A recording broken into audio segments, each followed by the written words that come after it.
2. Welcome back, WNST, Towson, Baltimore, and WNST.net. It's football season. You know what I've done with all my Baltimore positive and political ramblings and all the stuff we've done here all summer? I've given my pals, all of my football writer buddies, the summer off. Clark Judge has been one of those guys that I've been stumbling around trying to chase him down for a month. But it turns out, Clark, that it's perfect because the Miami sell-off has happened. The Oliver Luck, how about that Andrew Luck thing? That's my Houston Oiler in me. And the Burt Jones thing. So it's perfect that I have you on as the Miami Dolphins tank and Talk of Fame's ramping up here. Clark Judge, former Baltimorean, former San Diegan, and always at Talk of Fame, Clark Judge TOF. What's going on, my friend? How are you? How's your pooch? Oh, great. Thanks, Nestor. Thanks for asking. He's on the mend. He's doing well. But it's funny, I hear you say Oliver Luck. I've said that, too, and a couple times I've written it and looked at him and went, oh, geez, it's Andrew Luck. But that's not me just going, oh, geez, I'm getting them all screwed up. That's more a senior moment for me. So I don't know where to start with all this, right? I mean, because his dad. I had his dad sit with me with the league and all that stuff back at the Super Bowl a couple of months ago.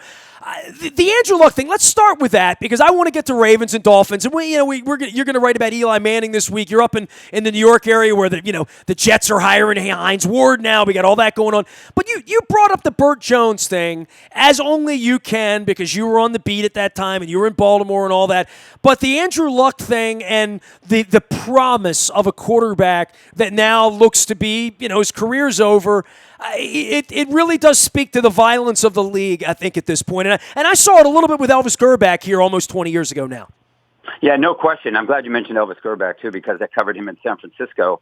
And I remember seeing him in Baltimore and spent some time with him because we had a relationship from San Francisco. And I was so not surprised, but I really just didn't expect him to walk away when he did. Because remember, he was the free agent quarterback that if people wanted. The Ravens got him. He has 1 year. They go to the playoffs, but they don't go deep into the playoffs, lost in Pittsburgh, and suddenly walks away from the game. And you haven't heard from him since. And he was a promising quarterback, but not at the level or the caliber of a Burt Jones or a Andrew, not Oliver Luck. When you saw Burt Jones play, you knew you were looking at something extraordinary. And I've always used this line. I heard Ernie Accorsi use it as well. He was Elway before Elway. He could throw every pass. He had a cannon. He was charismatic. He was a natural-born leader.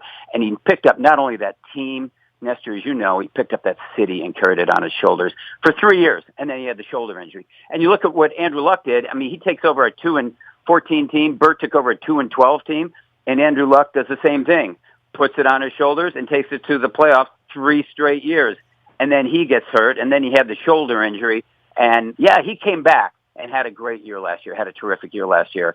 I think his was more unexpected because of that. We didn't know what he was suffering behind the scenes, but it's what all football players at some point in time do suffer. I've talked to too many of them. You know as well what these guys go through. And he pulled the plug in the middle of his career. Burt was at the end when he'd been traded to the Rams. He just couldn't go on anymore. So I think there are parallels there. I'm sorry to see it happen, but I'm really glad to see Andrew Luck, in my mind at least, make the right decision. I think we've all struggled with this gladiator thing, right? I mean, Howard Cosell struggled with it at the end of his life, and, Tex Cobb and all of that. We lost Jeff Blackshear here last week. I see Orlando Brown, and I think about his father, who I've seen in the pictures this week with Jeff Blackshear, and thinking, dude, these guys are like my age and are all dead. And then, Andrew Luck and where he is and the toughness of this game and what happens and what we're all expecting to happen to Lamar Jackson, which is going to get broken in half at some point. Yeah, Which will bring us into the Ravens conversation of having a quarterback run 200 times into linebackers. I saw Ray Lewis with Brian Billick in a preseason game just sort of licking his chops at the notion of having a quarterback run outside the tackles on purpose, in trying to avoid hits. And we go back to Burt Jones, and that's my childhood, and I'm now 50 years old. We know what this game's all about. Why were people so shocked at Andrew? I mean, are we that desensitized to think that these guys are computer games? I mean, that this guy's had 4 years in his late 20s of not being able to get out of bed, and he's got $100 million, and maybe he doesn't want to do this anymore. Yeah, I think that's part of it. I do think that's part of it, Nestor. But the other part is he came back last year and had a successful career. I mean, he had a successful season, and he's had a successful career. So we look at him and say he's 29. He just comes off of the comeback player of the year. He's going to be one of my top fantasy football players, right? I'm going to be, I'm going to have Andrew Luck as my starting quarterback. So you look at him and line things up and say, wait a minute, how can you pull the plug in the middle of your career? Well, you can. I mean, if you're old enough, as I am, you remember a guy like Sandy Koufax or Jim Brown doing it. You remember Barry Sanders. I mean, guys do it, and they do it for personal reasons. And I just have to, I guess, laugh, but then I get sort of angry when I hear people criticizing someone's choice of life. It's a life choice. Tom Brady said it perfectly. It's his life. He can do whatever he wants with it. I don't care what you think. I care what he thinks. And so do I. Andrew Luck did the right thing for him. And that's all that matters. He said the joy was out of the game for him. Well, if the joy is out of something for you, why do you continue to do it? And maybe jaded people would say, or football fans would say, well, look, you're getting so much money. He doesn't need the money. He needs a life that he wants to enjoy with his family and his friends. And you understand that. He's got the rest of his life to live. I listen to some of these guys that you talk about and what they went through. And honestly, last summer, I suffered what I consider a tremendous setback when a good friend of mine, Dwight Clark, passed away from ALS. And I go, Dwight was a young man. Well, I mean, he was 60 or 61. I've forgotten what it was. But he was a young man. And I just, in my mind's eye, see him making that catch. Well, so does everybody. How can that happen to Dwight Clark? Well, it can happen to anyone. Well, I saw O.J. Brigant. I mean, I saw him 2 weeks ago. I see O.J. all the time, and and I see what it's done to people I know. People that have played in my era, and you've got another 20 years on me to see what it does further down the line. And this is a conversation that Andrew Luck leaving the game is going to force all of us to have, right? I mean, that's just where we are. And Clark Judge is here. He is talk of fame. I want to talk about Don Banks because I'm just thinking about it right now. Before I get to all the Ravens and all that stuff, we all loved him so much, and I haven't talked a lot about it because it's the period of time in August, and I haven't had a lot of friends on, but I just want to roll my sleeves up for everyone who loved Don as much as we did and had the friendship and being in this crazy racket of running around chasing football players and stories and news. Just one of the really cool people I've gotten to meet. A privilege to know Don Banks. Yeah, it was, and you talk about shockers. I mean, that one absolutely floored me, and I still have a hard time coming to grips with it. I knew Don for maybe 25 years, saw him in press boxes, training camps, worked with him, Super Bowls, got to know him very well, not only liked him deeply, but respected the heck out of him. He was a great reporter and a terrific writer.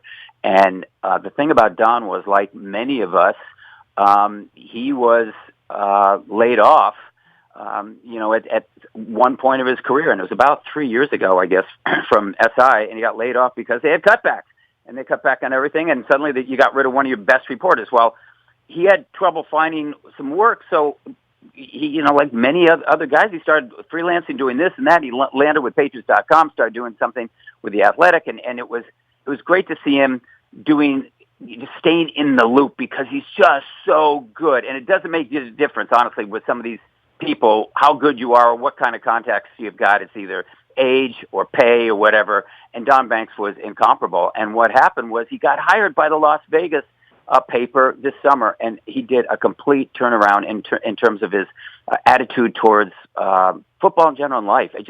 He was so excited. So he goes, I'm back, baby, I'm back. And he goes to Canton, and he does a story on the Cleveland Browns for the Las Vegas paper. And it's his first column, and he was overwhelmed with it. He's just so happy and doing the Browns because they had been on Hard Knocks the year before. What are the Raiders going to face? A great idea. Had some great stuff coming out of it. Talked to people that the ordinary reporter probably wouldn't. Guy half his age probably wouldn't because he didn't have the contacts or the expertise of Don.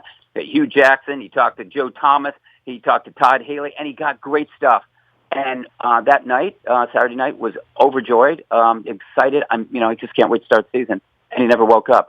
And I will say this, as sad as it makes me feel for him and his family, someone said something to me recently which ameliorates it somewhat.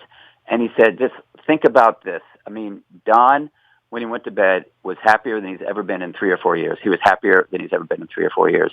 So when he checked out, he was a happy guy. Now, the sad part, obviously, is he left a wife and kids behind, and that's really sad. But I still have a tough time coming to grips with that one. I will miss him professionally, personally, his wife, and our chats on the air, off the air, all of that. I'm glad that you put it into some perspective. Clark Judge is here. He is Talk of Fame.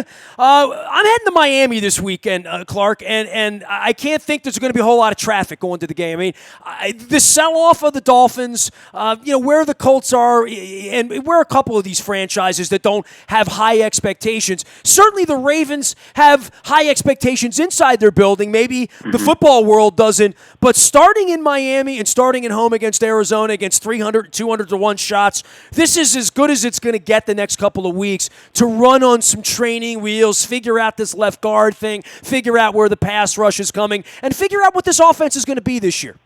No question. Absolutely. I agree with you 100%, Nestor. I mean, you look at Miami and you say, it can't get worse than the Marlins in baseball, right? Yeah, it can. Well, I got the Orioles, bro.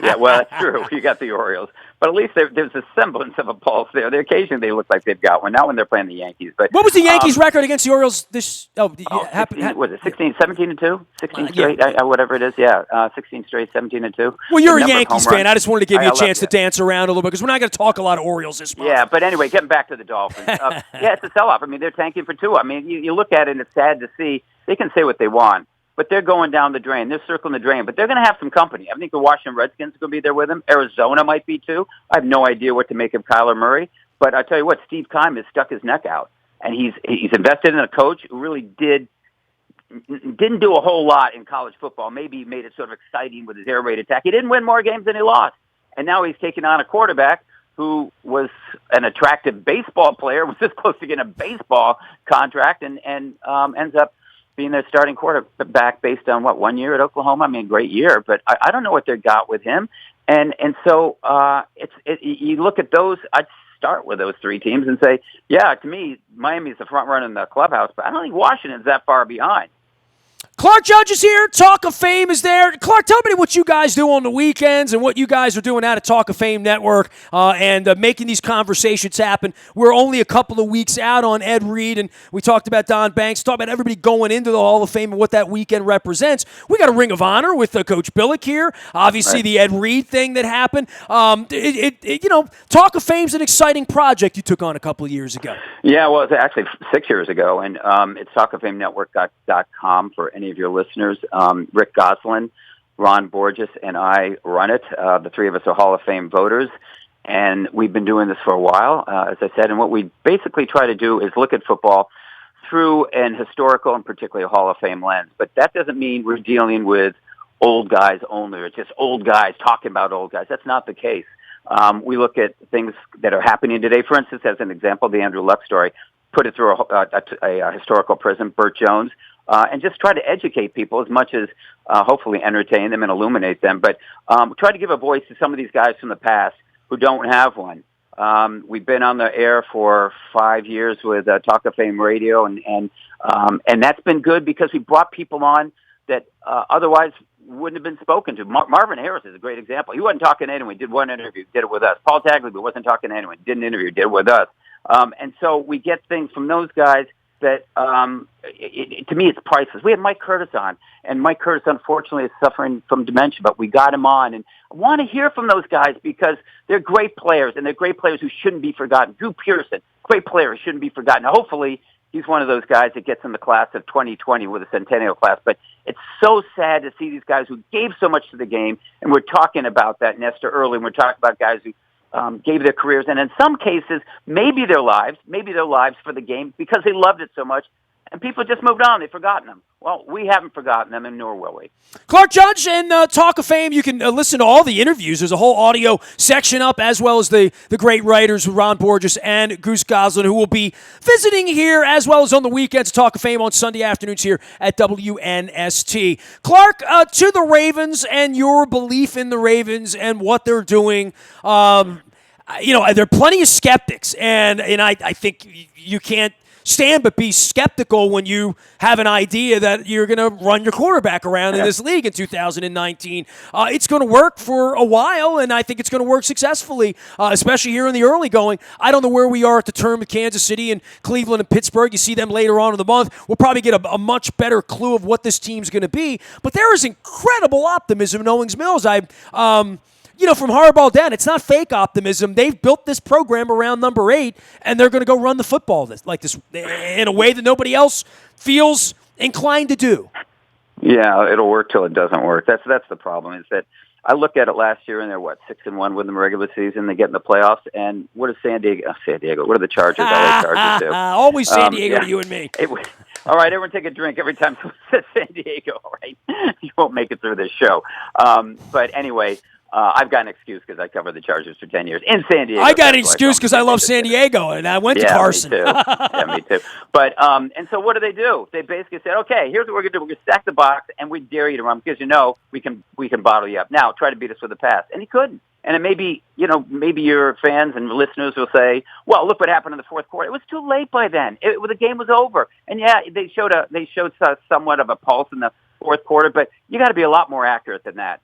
And that's why I'm one of those skeptics, in all honesty, Nestor. I mean, I don't know how much better he's going to be as a quarterback, as a passer, as a guy who runs that offense, as someone who doesn't pull the ball down when his first read isn't there and take off.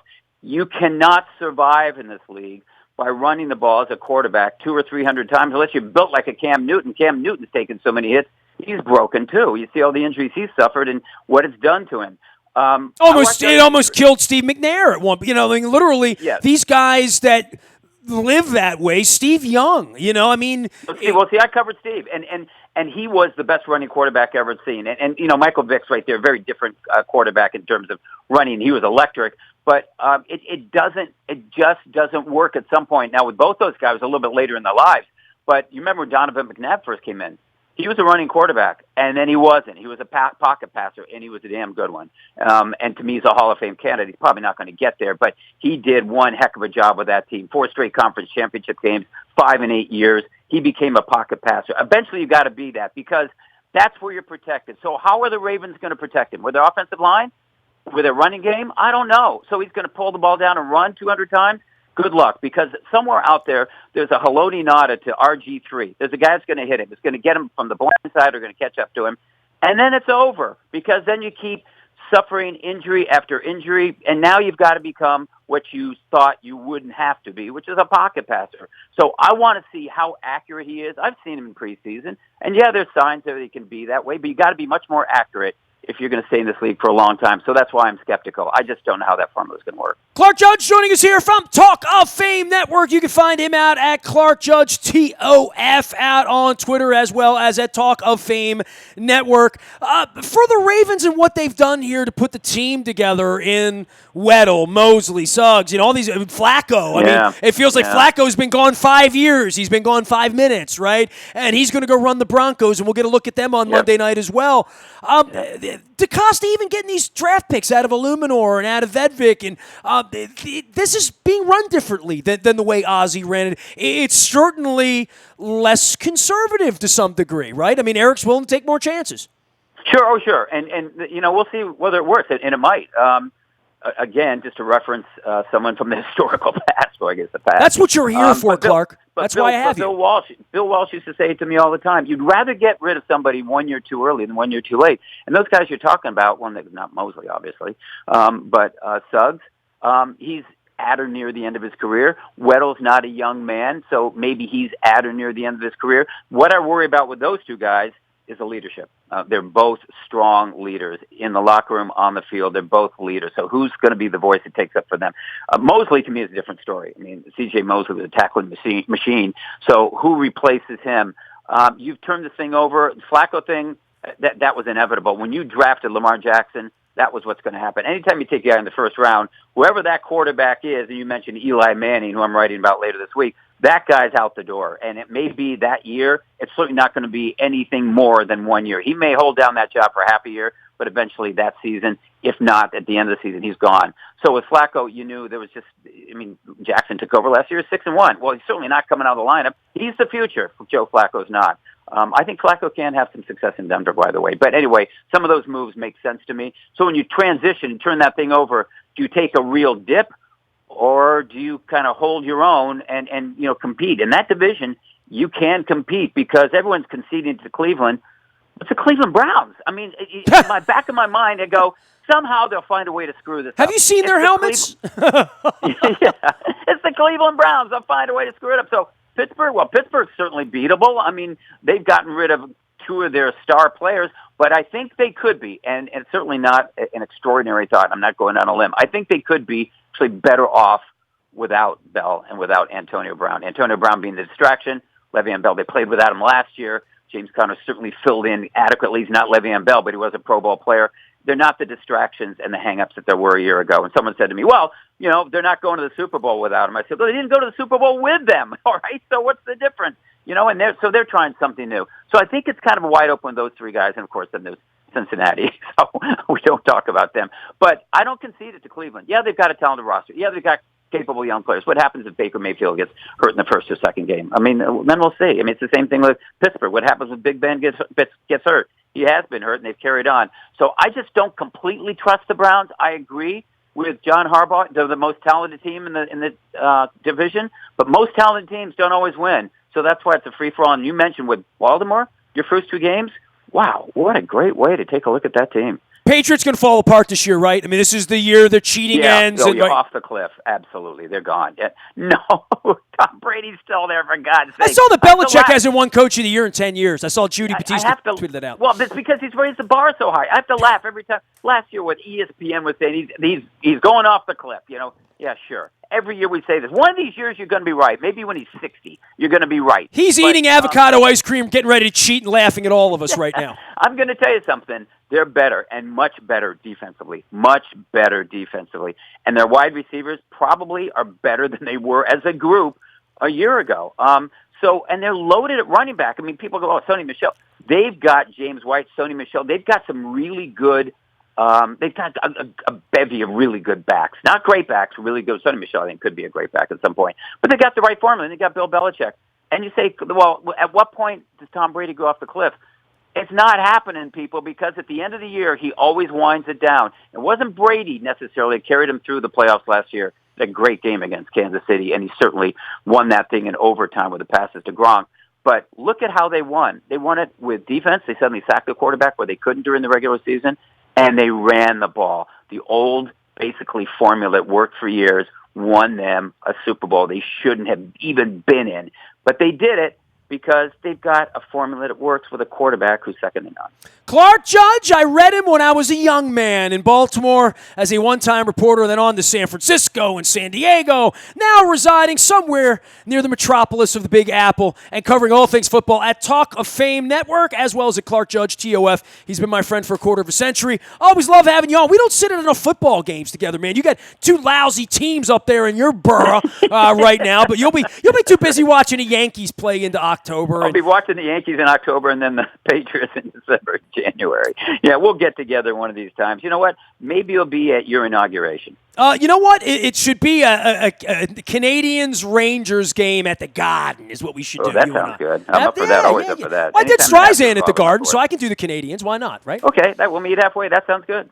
Dinner will be involved. Clark Judge, TOF, the way to find him, and the Talk of Fame Network, as well as on the weekends here at WNST. You can find me out on the bayou, Toyota.com, audio vault 24 hours a day from anywhere in the world on your mobile device by downloading the TuneIn radio app. We do come in crystal clear from anywhere in the world. Baltimore Positive is happening with Don Moeller, Reverend Al Hathaway joining us this week. We've moved that from Fadley's out to Jennings because Fadley's is on vacation this week. We'll be back at Fadley's in 2 weeks with City Council President Brandon Scott. We got Sarah Heminger from Thread next week at Jennings. We've got Calvin Ball joining us. We got John Sarbanes joining us. The whole schedule up at BaltimorePositive.com, including Ben Jealous next Friday at State Fair. The morning newspaper delivers now with Baltimore Positive. Videos, audio, all of Luke's blogs, my blogs, all in the morning newspaper. Subscribe. Get it at 7 a.m. every morning. It's all brought to you by Planet Fitness and PlanetFitness.com, where it's always $5 down and $10 a month. I'm easy to find, nasty at WNST.net. I am on Facebook and Twitter and LinkedIn and Snapchat and anywhere the internet travels. We are WNST.net, AM 1570 and WNST, Towson, Baltimore, and we never stop talking Baltimore sports.